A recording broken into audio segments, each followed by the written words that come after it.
कि boss hello everyone, आप सभी लोगों का स्वागत है हमारे ओपन लर्न एकेडमी चैनल पे। मेरे प्यारे दोस्तों, हम इंग्लिश लैंग्वेज की स्टडी कैसे कर रहे हैं। मैंने अपनी जो इंग्लिश ग्रामर की है 3 सेक्शनों में करवा दिए, यानी 3 टॉपिक करवा दिए हैं।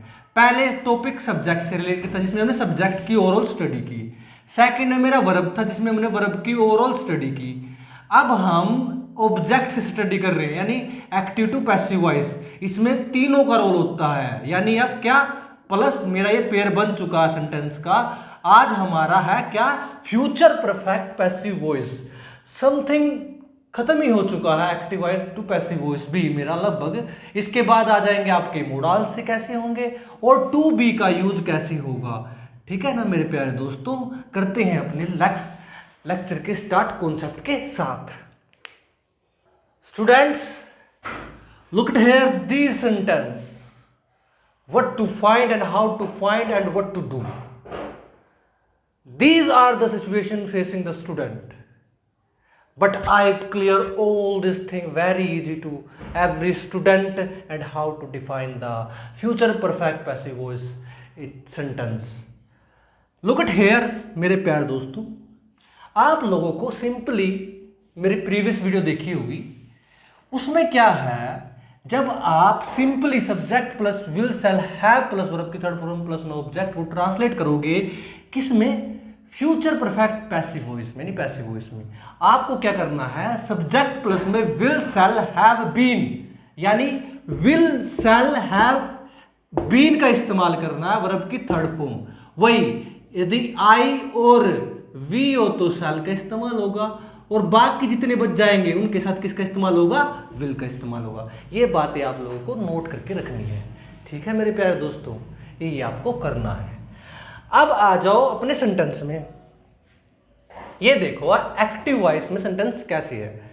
ही will have written a letter, यानी he subject will helping verb और उसके बाद ये पूरा लगा लो विल हैव है पूरा टोटली।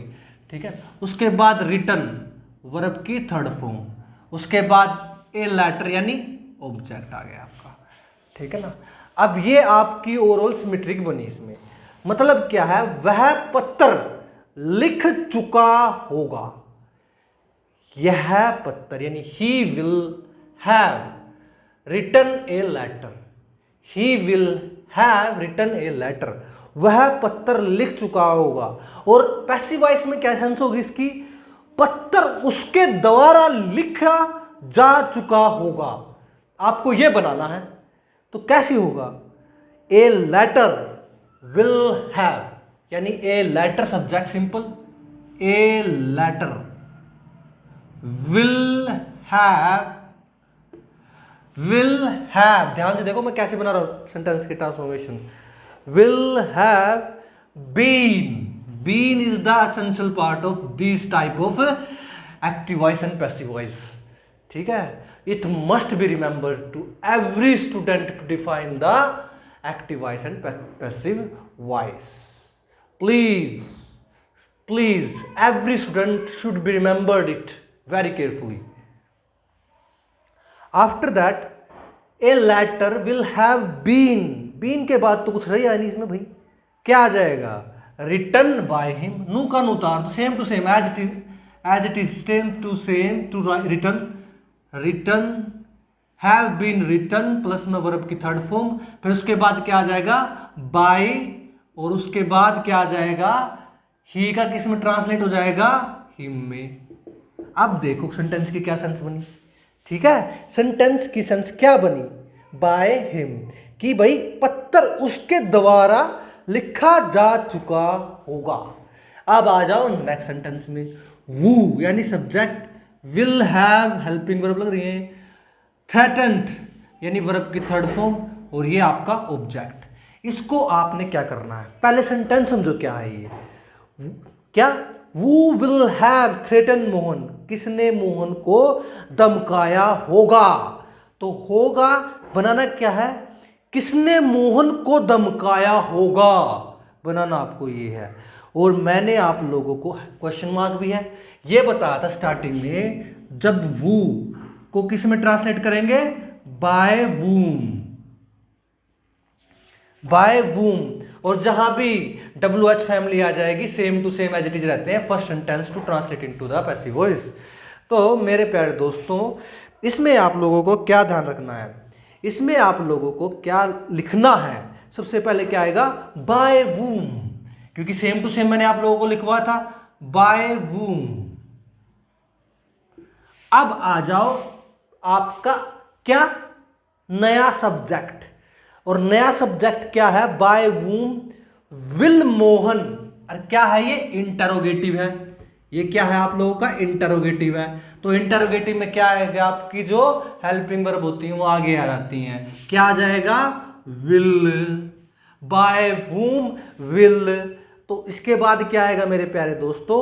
जो नया सब्जेक्ट है आपका, नया सब्जेक्ट क्या है? जो ऑब्जेक्ट से ट्रांसलेट आया, मोहन। ठीक है मेरे प्यारे दोस्तों। अब इसके बाद क्या लगाना है?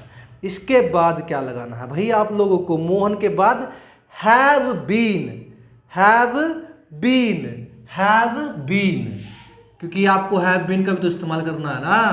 Have been threatened, threatened question mark लगा दो। ठीक है, थ्रेटन्ड। ठीक है, तो बाय तो इधर आ गया ना, कभी बाय थ्रेटन्ड लगा दो, थ्रेटन्ड बाय लगा दो, सॉरी थ्रेटन्ड बाय लगा दो, क्योंकि बाय वूम तो इधर आ गया ना। तो दो दो बाय एक सेंटेंस में नहीं चल सकते भाई। तो क्या सेंस बनी इसकी? इसकी बनी है सेंस कि भाई मोहन को किसके द्वारा धमकाया गया होगा। ठीक है ना। आ जाओ नेक्स्ट पे। ठीक है, they will have misguided him. First of all आपको क्या चेक करना है? चेक करना आपको सब्जेक्ट, फिर हेल्पिंग वर्ब, हेल्पिंग वर्ब, फिर उसके बाद आपको सब्जेक्ट करना वर्ब, वर्ब की थर्ड फॉर्म, उसके बाद आपको ऑब्जेक्ट। अब इसको ट्रांसलेट करेंगे। कैसे करेंगे ट्रांसलेट इसको भाई? पहले इसकी सेंस समझो क्या है कि भाई he will have been misguided by them, by them, by him है यहां पर, तो बाय हिम। तो बाय देम लगा लो या बाय हिम लगा लो, ये आप लोगों को देखना पड़ेगा कि सेंटेंस की ट्रांसफॉर्मेशन क्या है।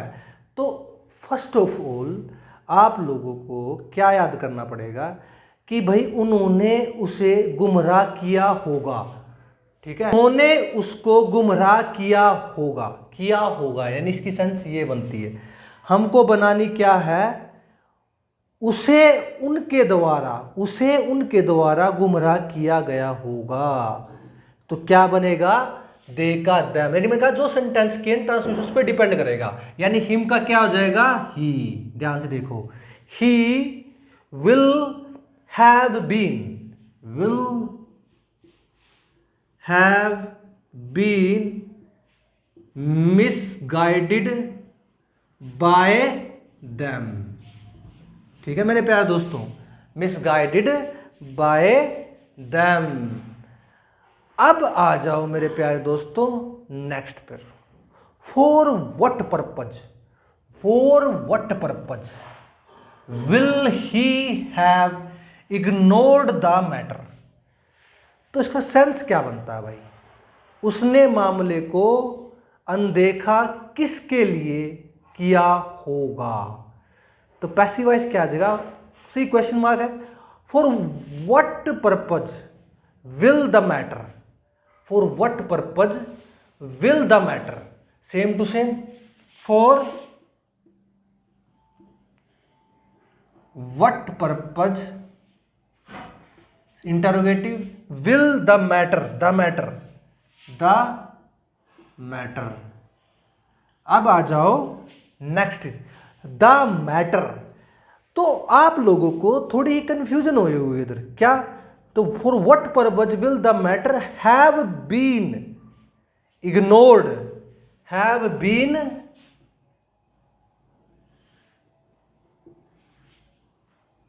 इग्नोर्ड बाय, बाय क्या है? ही है, तो क्या आएगा? By him.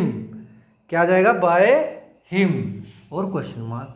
भाई समझने की कोशिश करो इनको, तभी आप लोगों को लगेगा कि हमको थोड़ा बहुत समझ में आया। नहीं, आपको बहुत डिफिकल्टी हो जाएगी भाई।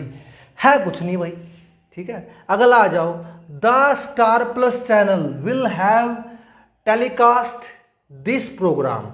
तो क्या बनेगा इसका, this programme will have been telecast by the Star Plus channel. इस कार्यक्रम को स्टार प्लस ने प्रसारित किया होगा। तो क्या बनाना है, कार्यक्रम को स्टार प्लस द्वारा प्रसारित किया गया होगा, यानी दिस प्रोग्राम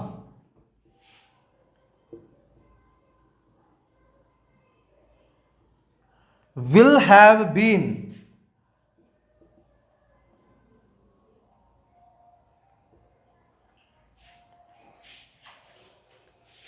telecast।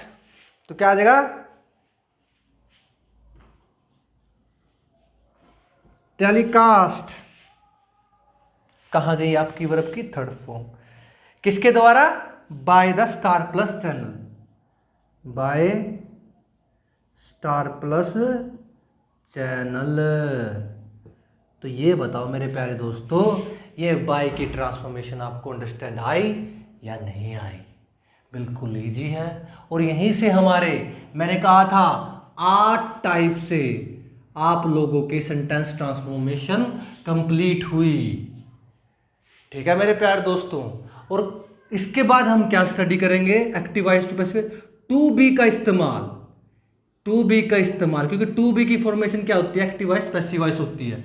मोडाल्स को हम कैसे यूज करते हैं एक्टिव वॉइस पैसिव वॉइस में, ठीक है ना, यानी कैन, कुड, शुड, इन सभी का, मे का इस्तेमाल हम एक्टिव टू पैसिव वॉइस कैसे करते हैं, ये अंडरस्टैंड करेंगे आने वाले लेक्चरों में। तो मेरे प्यारे दोस्तों, नेक्स्ट कॉन्सेप्ट इज भाई, आप स्टडी कर रहे हो विदाउट बाय की। अब हमने बाय का यानी दोबारा से सेंटेंस की स्टडी की है, अब विदाउट दोबारा से हम पैसिव वॉइस को कैसे स्टडी करेंगे, ठीक है ना मेरे प्यारे दोस्तों। और ये सभी सेंटेंस हमारी एक्टिव वॉइस में एक भी नहीं है, सारी की सारी all these are sentence are passive voice. तो मेरे प्यारे दोस्तों, इधर देखो बोर्ड की साइड, लड़का पढ़ाया जा चुका रहेगा, लड़के पढ़ाए जा चुके रहेंगे, यानी इनकी सेंस की जो ट्रांसफॉर्मेशंस है वो सभी इस ट्रांसफॉर्मेशन जा, कॉमन, और दोबारा इनमें कहीं नहीं है, दोबारा इनमें कहीं नहीं है, तो बाय का भी इस्तेमाल कहीं नहीं होगा हमारा एक्टिव टू पैसिव वॉइस में। इनकी लोग अलग अलग वीडियो बना के डालते हैं, मैं एक साथ ही कॉन्सेप्ट करा रहा हूँ आप लोगों का। लड़के पढ़ाए जा चुके रहेंगे, लड़के पढ़ाए जा चुके रहेंगे, ठीक है ना। लड़का, लड़के, कर्ता प्लस में धातु, आ जा चुके रहेंगे, ई जा चुके रहेंगे और ए जा चुके रहेंगे। Subject shall will have been plus past participle. A body will have been taught, boys will have been taught, a letter will have been typed. By का इस्तेमाल कहीं नहीं है इनमें, क्योंकि इनमें सेंस ऑफ ट्रांसफॉर्मेशन दोबारा से नहीं हो रही है। तो इसलिए जिस भी सेंटेंस में दोबारा से कोई ट्रांसफॉर्मेशन नहीं होगी तो उसमें बाय का इस्तेमाल नहीं होगा।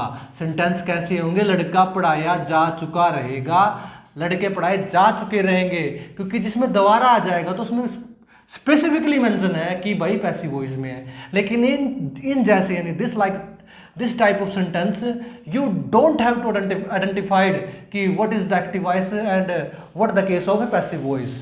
तो आप लोग को इस तरह से इनकी ट्रांसफॉर्मेशन करनी है और आइडेंटिफाइड करना है कि भाई कैसे ट्रांसफॉर्म होंगे, ठीक है ना। तो नेक्स्ट कॉन्सेप्ट, तो मेरे प्यारे दोस्तों, अपना सेकंड सेक्शन क्या है, सेकंड सेक्शन इज है आप लोगों को वर्ड पावर के बारे में अंडरस्टैंड कराना। तो पैरेशियल वर्ब में आप लोग फॉर के केस में कहां तक पहुंच गए थे, यानी आस्क फॉर यानी मांगना, don't ask for anything from me in the future, care for पसंद करना या भरण पोषण करना, आई डोंट